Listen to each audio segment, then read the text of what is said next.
गोटे साहसिकतार पदक्षेप सात्विक भाई आज नहीं जोटि कि जार ओराल कैंसर होची जार कटी दिया होची से माने मुंह लुचेकी बा मास्क पिंधिकी बुलुचंती से समय सात्विक भाई लोकों सामना को आसचंती एवं निजर जो करिथिबा कथा एवं से जो टबाको खाइकी तांकर जा क्षति हेची युवपीढ़ी मानकर सेमती आउ क्षति न हो से कथा सी अपील करचंती एटा गोटे बड़ हृदयर कथा एवं मोर मन अच्छे आम जो कलेज पढ़ला बेलू से नुआ नुआ करते आसला टबाको पाटरे पिला पकईकिना एमती उड़ऊ भी थे सामना लोक नाक भेक भितर पशि जाऊला प्रत्येक कलेज आप जी आपण गणी गणी कहूँ मुझे सामने ग्यारंटी दे कहि प्रत्येक कॉलेज को जातु प्रत्येक स्कूल को जातु ता पाखरे जो पान दुकान थी तादेह पूरा माला माला सब हूँ झुली थी। निशा खाइले कौन हुए आउ निशार परिणाम कौन मु कहीं निशा कथा कहूँ कहीं ना आज गणमाध्यम गोटे चर्चार विषय पलटि ओडिया सिने अभिनेता सात्विक मिश्र गोटे वीडियो जारी करछंती जो वीडियो रे समस्त को निवेदन करछंती मादक द्रव्य हो किंबा तमाकू न खाइबा को निवेदन मध्य करछंती। तेबे ए नै आमे अधिक आलोचना करबा आम सहित अछंती ओडिया सिनेर सुपरस्टार सीतम दास भाई प्रथमे आपन को प्रतिदिन को स्वागत। नमस्कार नमस्कार। आज सकाळु गोटे वीडियो पई दुनिया चर्चा होची सात्विक भाई गोटे वीडियो जारी करछंती जो थरे कि समस्त को निवेदन करछंती कि निशा न खाइबा पई एंटी टबाको माने टबाको न खाया पई से अपील करछंती। आपण माने जेतेबेले जदि किछि सात्विक भाई रो पुराना फोटो देखिबे एते हैंडसम लोकटे एते गोरा है कि आम सामने जेतेबेले आमे जेतेबेले नुआ करी एल्बम कलु सात्विक भाई आसिले एवं गोटे गीतरे देखिथिबे सहरे थिला जने जाजावर सेतरे सात्विक भाई थिले एवं सेतबे हैंडसम लोकटे सुंदरिया लोकटे माने यंग पिलाटे तांको सहित मोर दीर्घ वर्ष पाखापाखि गोटे 30 वर्षर संपर्क आज कटकिया हिसाब रे भी सब देखा चाह स्टेज रे सी अभिनय करथिले एवं आउ सब गोटे तो अभ्यास कटकिया हिसाब रे पान खंडे पाटिर पुरैथिबे न पान खाइला बेले भी ठीक थिला किंतु परवर्ती समय सेटा गुटका को बदली गला एवं भारी दुख लागिला एवं गोटे साहसिकतार पदक्षेप सात्विक भाई आज नहीं जोटि कि जार ओराल कैंसर होची जार कटी दिया होची से माने मुंह लुचेकी बा मास्क पिंधिकी बुलुचंती से समय सात्विक भाई लोकों सामना को आसचंती एवं निजर जो करिथिबा कथा एवं से जो टबाको खाइकी तांकर जा क्षति हेची युवपीढ़ी मानकर सेमती आउ क्षति न हो से कथा सी अपील करचंती एटा गोटे बड़ हृदयर कथा।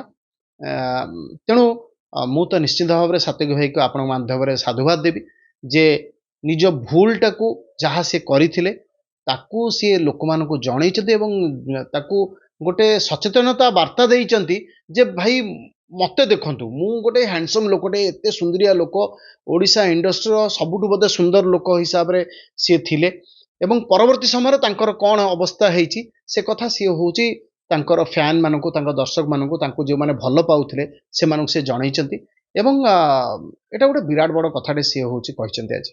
भाई जदि देखिबा सिनेमा लाइन रे कलाकार जीवन ने अनेक राति राति धरिकी अभिनय पाई राति अनिद्रा हवा को पड़ी थाए विगत दिन रे आमे जदि देखिबा पिंटू भाई को कथा आपण भी पिंटू भाई को कथा बेले आगु को आस्तिले आउ लोकन को सचेतन करैथिले खास करके कलाकार लाइन ने आपण कोन सचेतन वार्ता रखिबे।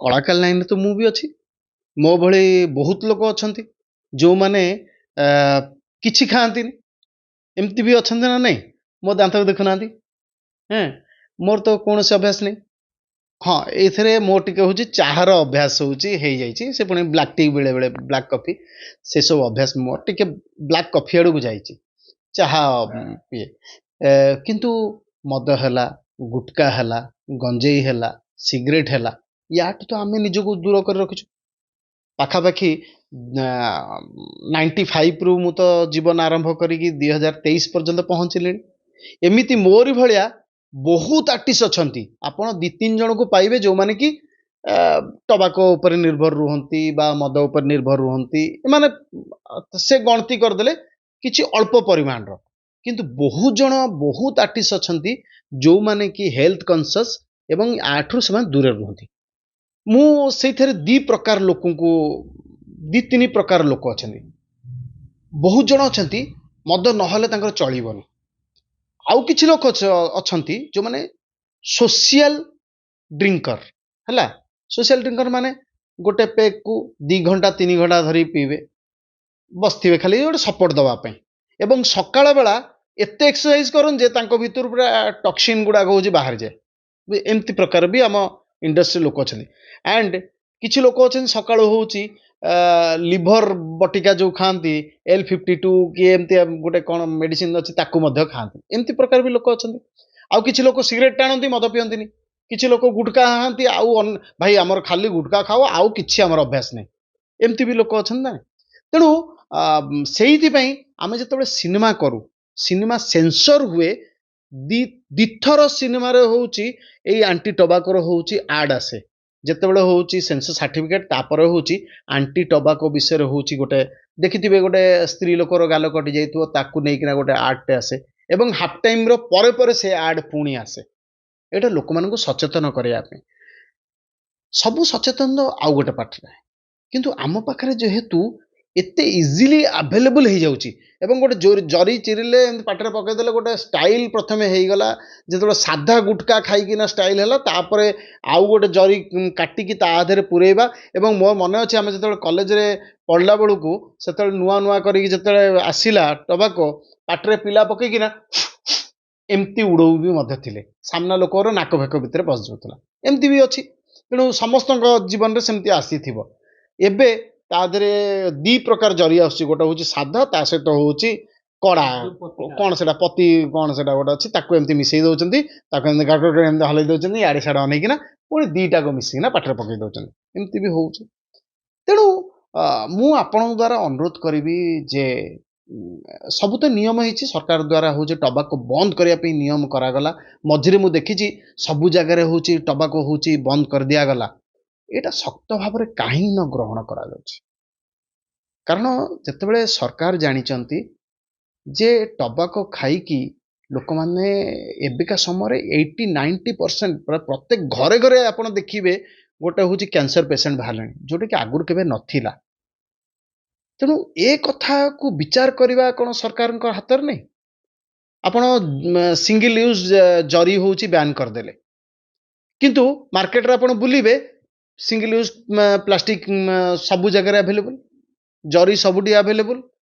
ଯଦି ଆଭେଲେବିଲିଟିକୁ ବନ୍ଦ ନ କରିଦିଆଯିବ, ଯଦି ଟବାକୋକୁ ମାର୍କେଟକୁ ଆସିବାକୁ ବନ୍ଦ ନ କରିଦିଆଯିବ, ତାହେଲେ ଲୋକ ବ୍ଲାକ୍ କରି କେତେ ଖାଇବେ? 2-4ଟା ଖାଇବେ। ଯେମିତି ଗୁଜରାଟରେ ଲୋକ କ'ଣ ମଦ ପିଉନାହାନ୍ତି? ପିଇଲେ ବି ସେଟା ହଉଛି ପରିମାଣଟା କମ୍। ବୁଝିପାରିଲେ? ଯଦି ବ୍ୟାନ୍ କରିଦିଆଯିବ, ଲୋକମାନଙ୍କ ପାଖରେ ଆଭେଲେବିଲିଟି ହଉଛି କମ୍ ହେଇଯିବ। ଯୋଉ ୟୁଥ୍ ମାନେ ପ୍ରତ୍ୟେକ କଲେଜ ଆପଣ ଯିବେ, ଆପଣ ଗଣି ଗଣି କହୁଛି, ମୁଁ ଆପଣଙ୍କ ସାମନେ ଗ୍ୟାରେଣ୍ଟି ଦେଇ କହିବି, ପ୍ରତ୍ୟେକ କଲେଜକୁ ଯାଆନ୍ତୁ, ପ୍ରତ୍ୟେକ ସ୍କୁଲକୁ ଯାଆନ୍ତୁ, ତା ପାଖରେ ଯୋଉ ପାନ ଦୋକାନଟି ଥିବ, ତା ଦେହରେ ପୁରା ମାଳା ମାଳା ସବୁ ହଉଛି ଝୁଲିଥିବ। ତ ତେଣୁ ସରକାର ଏ ଉପରେ ଧ୍ୟାନ ଦେବା ଦରକାର। ଯୋଉପରି ଭାବରେ କ୍ୟାନ୍ସର ବହୁ ମାତ୍ରାରେ ବଢି ବଢି ଚାଲିଛି, ସରକାର ଧ୍ୟାନ ଦେବା ଉଚିତ। ଏବଂ ସାତ୍ୟକ ଭାଇ ଯୋଉ କଥାଟି କହିଛନ୍ତି, ସେ କଥା ମଧ୍ୟ ମୁଁ ତାଙ୍କ ସହିତ ଏକମତ ଯେ ସମସ୍ତଙ୍କୁ ସେ ଯୋଉ ଅନୁରୋଧ କରିଛନ୍ତି, ସେ କଥା ଉପରେ ସମସ୍ତେ ଧ୍ୟାନ ଦିଅନ୍ତୁ ଏବଂ ନିଜକୁ ଏ ଟବାକୋ ଠାରୁ ଦୂରରେ ରଖନ୍ତୁ। ଭାଇ ମୁଁ ଆଉ ଟିକେ ଆପଣଙ୍କ ପର୍ସନାଲ ଲାଇଫକୁ ଯିବି। ଯେମିତି ଆପଣ କହୁଥିଲେ କି 95ରୁ ଆପଣ ଏ ଇଣ୍ଡଷ୍ଟ୍ରିରେ କାମ ଆରମ୍ଭ କଲେଣି, 30 ବର୍ଷ ହେଇଯିବ, କିନ୍ତୁ ଆପଣ କେମିତି ଫିଟ୍ ରୁହନ୍ତି ଟିକେ ଦର୍ଶକଙ୍କୁ କହିବେ? ଦେଖନ୍ତୁ, ସବୁ ହଉଛି ମନ ଉପରେ ନିର୍ଭର କରେ। ଯେ ସକାଳୁ ନିହାତି ଉଠିବା ଦରକାର, ଏବଂ ଏକ୍ସରସାଇଜ ବା ୟୋଗା ଏ ଜିନିଷଟିକୁ ରେଗୁଲାର କରିଦେବା ଦରକାର। ଯେମିତି ଆମେ ଖାଉଛୁ, ଯେମିତି ଆମେ ସବୁ ନିତ୍ୟକର୍ମ କରୁଛୁ, ସେମିତି ଏକ୍ସରସାଇଜଟା ନିହାତି କରିବା ଦରକାର। ୱିକଲି ଯଦି ସବୁଦିନ ନ ହେଇପାରୁଛି, ମିନିମମ୍ ତ 4 ଦିନ ତ କରିବା ଦରକାର। ଏଇ 4 ଦିନ ୟୋଗା କରିବେ, ନହେଲେ ଏକ୍ସରସାଇଜ କରିବେ, ନହେଲେ ଚାଲିବେ। ଆଉ ଗୋଟେ ହଉଛି ସକାରାତ୍ମକ ମନୋଭାବ ରଖିଲେ ଆପଣ ଫିଟ୍ ରହିବେ। ଆପଣ ଯଦି ସକାଳୁ ଉଠି ଆ ବିଷୟରେ କହ, ତା ବିଷୟରେ କହ, ତା ବିଷୟରେ କହ, ଏ ନେଗେଟିଭ ଚିନ୍ତାଧାରା କରିବେ, ତାହେଲେ ଆପଣ ମୁହଁରେ ହଉଛି ରିଫ୍ଲେକ୍ଟ କରିବ ନେଗେଟିଭିଟି। ସବୁବେଳେ ସକାରାତ୍ମକ ମନୋଭାବ। ଭାଇ ଆମ ସନାତନ ଧର୍ମରେ ଅଛି ସର୍ବେ ଭବନ୍ତୁ ସୁଖିନଃ ସର୍ବେ ସନ୍ତୁ ନିରାମୟ ସର୍ବେ ଭଦ୍ରାଣୀ ପଶ୍ୟନ୍ତୁ ମା କଶ୍ଚିତ୍ ଦୁଃଖାତ୍ ଭବେତ୍। ଭାଇ ସମସ୍ତେ ଭଲ ରୁହନ୍ତୁ, ତା ଭିତରେ ମଧ୍ୟ ମୁଁ ବି ଭଲ ରହିବି। ତେଣୁ ମୁଁ ଆପଣଙ୍କ ପାଖରେ ଅନୁରୋଧ କରିବି ଯେ ଘଣ୍ଟାଟେ ନିଜ ପାଇଁ ଦିଅନ୍ତୁ। କାରଣ ଆପଣ ଦେଖନ୍ତୁ ଯେତେ କାମିକା ଲୋକ ହଉ, ଆମ ଲାଇନ୍ରେ ହଉ, ଆପଣଙ୍କ ଲାଇନ୍ରେ ହଉ, ସମସ୍ତେ 9ଟା ପରଠୁ ଆମେମାନେ ହେଉଛି ପରର ହେଇଗଲୁ। ଆମେ ଘରର ହେଇଗଲୁ, ଆମେ ପରର ହେଇଗଲୁ, ଆମେ ଛୁଆର ହେଇଗଲୁ, ଆମେ ସ୍ତ୍ରୀର ହେଇଗଲୁ, ଆମେ ବାପା ମାଙ୍କର ହେଇଗଲୁ, ଆମେ ଅଫିସିଆଲ କାମର ହେଇଗଲୁ, ଆମେ ସୁଟିଂର କାମର ହେଇଗଲୁ, ସବୁ ହେଇଗଲୁ। କିନ୍ତୁ ସକାଳୁ ଯେଉଁ 8ଟା ହେଲା 9ଟା ହେଲା ସେଇଟା ଆମେ ନିଜର ହେବା ପାଇଁ ଚେଷ୍ଟା କରିବା। ପୁରା ସେଲ୍ଫିସ୍ ଯେଉଁ ନେଚର ମୁଁ କହିବି, ନିଜର ପୁରା ମୁଁ ମୋର ସେତିକି ସମୟରେ ଆମେ ଯାହା ଏକ୍ସରସାଇଜ ଫେକ୍ସରସାଇଜ ଯାହା କରିବା କଥା ସେଇଟା କରିବା। ଆଉ ଖାଦ୍ୟ ଖାଦ୍ୟ ଆମେ ଦେଖିବା ବଡ଼, ଖାଇବା ଛୋଟ, ଏଇଟା ହେଉଛି ମେଣ୍ଟେନ୍ କରିବାକୁ ପଡ଼ିବ। ମଟନ୍ ଖାଇବା, ଚିକେନ୍ ଖାଇବା, ସବୁ ଖାଇବା, କିନ୍ତୁ 2 ପିସ୍ 3 ପିସ୍ ତାକୁ ଖାଇଲେ ଆମେ ସୁସ୍ଥ ରହିବା। ଭାଇ ଶେଷରେ ଏତିକି ପଚାରିବି, ନବକଳେବରର ସୁଟିଂ ଚାଲିଥିଲା, ଆପଣ ଅସୁସ୍ଥ ଯେତେବେଳେ ହେଇଥିଲେ ଫ୍ୟାନ୍ସ ମାନେ ମନ ଦୁଃଖ କରିଥିଲେ, ତାପରେ ଆପଣ ଆସିକି ଗଣମାଧ୍ୟମ ଆଗରେ ଯେତେବେଳେ କହିଥିଲେ ଫ୍ୟାନ୍ସ ମାନେ ଉତ୍ସାହିତ ଥିଲେ। ବର୍ତ୍ତମାନ ପଚାରି ବୁଝିବି କେମିତି ଅଛନ୍ତି ଶୀତମ ଦାସ? ଦେଖନ୍ତୁ 23 ତାରିଖ ମାନେ ନଭେମ୍ବର 23ରେ ମୋ ହାତ ଭାଙ୍ଗିଥିଲା, ଦ୍ୱିଖଣ୍ଡ ହେଇଯାଇଥିଲା।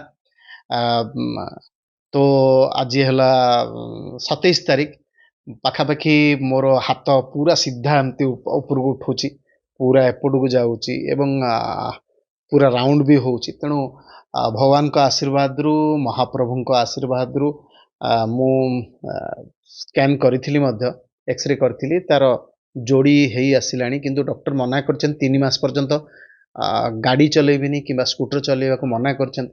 ତେଣୁ ସେଟା ତ କରିପାରିବିନି, କିମ୍ବା କୌଣସି ଜିନିଷ ଉଠାଇବା ପାଇଁ ବି ମନା କରିଛନ୍ତି। ମଝିରେ ମଝିରେ ମୁଁ ଟିକେ ମାନେ କ'ଣ ଟିକେ ମୁଁ ନିଜ କାମଟା ସବୁବେଳେ କରିବା ପାଇଁ ମୁଁ କେବେ କାହା ଉପରେ ଡିପେଣ୍ଡେଣ୍ଟ ନୁହଁ।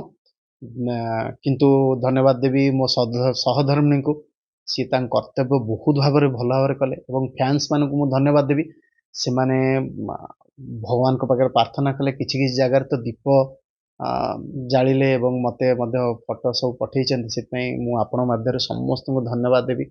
ଖାଲି ମୋ ପାଇଁ ନୁହେଁ, ସବୁ କଳାକାରମାନଙ୍କୁ ଭଲ ପାଇବା ଦିଅନ୍ତୁ। ଯେମିତି ଆଜି ସାତ୍ୱିକ ଭାଇ ଗୋଟେ ବଡ଼ କାମଟେ କଲେ, ତାଙ୍କ ପାଇଁ ମଧ୍ୟ ବହୁତ ଲୋକ ଆଶୀର୍ବାଦ ପଠେଇଛନ୍ତି ଏବଂ ମୋତେ କହିଛନ୍ତି ଯେ ସାତ୍ୱିକ ଭାଇ ଜଲ୍ଦି ଭଲ ହେଇଯାଆନ୍ତୁ, ଯଦିଓ ସେ ଭଲ ଅଛନ୍ତି। ସେମିତି ଯେତେବେଳେ କୌଣସି କଳାକାର କଷ୍ଟରେ ପଡ଼ିଛି, ଆମର ଦର୍ଶକମାନେ ସେଇ ଭଲ ପାଇବା ଦେଇଛନ୍ତି।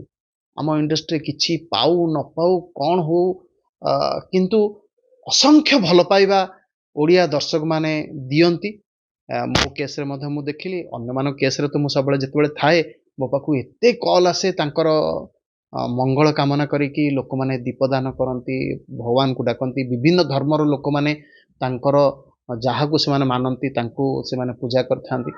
ତେଣୁ ଆପଣଙ୍କ ମାଧ୍ୟମରେ ମୁଁ ସମସ୍ତଙ୍କୁ ଯୋଡ଼ ହସ୍ତରେ ଧନ୍ୟବାଦ ଦେବି ଯେ ଆପଣ ଆମ ପରି ଯେଉଁ କଳାକାରମାନଙ୍କ ମାନେ ଅଛନ୍ତି ତାଙ୍କୁ ଆପଣ ଘଣ୍ଟ ଘୋଡ଼େଇ ରଖନ୍ତୁ। ଧନ୍ୟବାଦ ଭାଇ, ଆପଣ ବହୁମୂଲ୍ୟ ସମୟ ବି ଦେଲେ। ଆପଣ ଶୁଣୁଥିଲେ ଯେଉଁ ଚର୍ଚ୍ଚାଟି ଆଜି ସକାଳୁ ଆରମ୍ଭ ହୋଇଥିଲା କି ସାତ୍ୱିକ ଭାଇ ଗୋଟେ ଭିଡ଼ିଓ ଜାରି କରିଥିଲେ ଯେଉଁଥିରେ କି ପାନ, ପୁଡ଼ିଆ, ତବାକୁ ଭଳି କେବଳ ସେତିକି ନୁହେଁ ମାଦକ ଦ୍ରବ୍ୟ ସେବନ ନ କରିବାକୁ ନିବେଦନ କରିଥିଲେ। ଆଉ ଏହାରି ଭିତରେ ଶୀତମ ଭାଇ ବି ଗୋଟେ ବଢ଼ିଆ କଥା କହିଛନ୍ତି କି ଗୋଟେ ସକାରାତ୍ମକ ଚିନ୍ତାଧାରା ରହିବା ନିହାତି ଦରକାର। ଆଉ ପ୍ରତିଦିନ ପାଖାପାଖି ଘଣ୍ଟେ ନିଜକୁ ସମୟ ଦିଅନ୍ତୁ। ଏଇସବୁ ଭିତରେ ରାଜ୍ୟ ସରକାର ଯଦି ଏ ଦିଗରେ ପଦକ୍ଷେପ ନିଅନ୍ତେ ତେବେ ତବାକୁ ମୁକ୍ତ ଓଡ଼ିଶା ହୋଇପାରନ୍ତା। ଆମେ ବି ଆଶା କରୁଛୁ ଆପଣ এই ଭିଡ଼ିଓ ଦେଖିଲା ପରେ, ସାତ୍ୱିକ ଭାଇଙ୍କ କଥା ଶୁଣିଲା ପରେ, ଖାସ କରିକି ଶୀତମ ଭାଇଙ୍କ କଥା ଶୁଣିଲା ପରେ ନିଜେ ସଚେତନ ହେବେ। କଟକରୁ ସିଦ୍ଧେଶ୍ୱର ରାଉଳ, ପ୍ରତିଦିନ।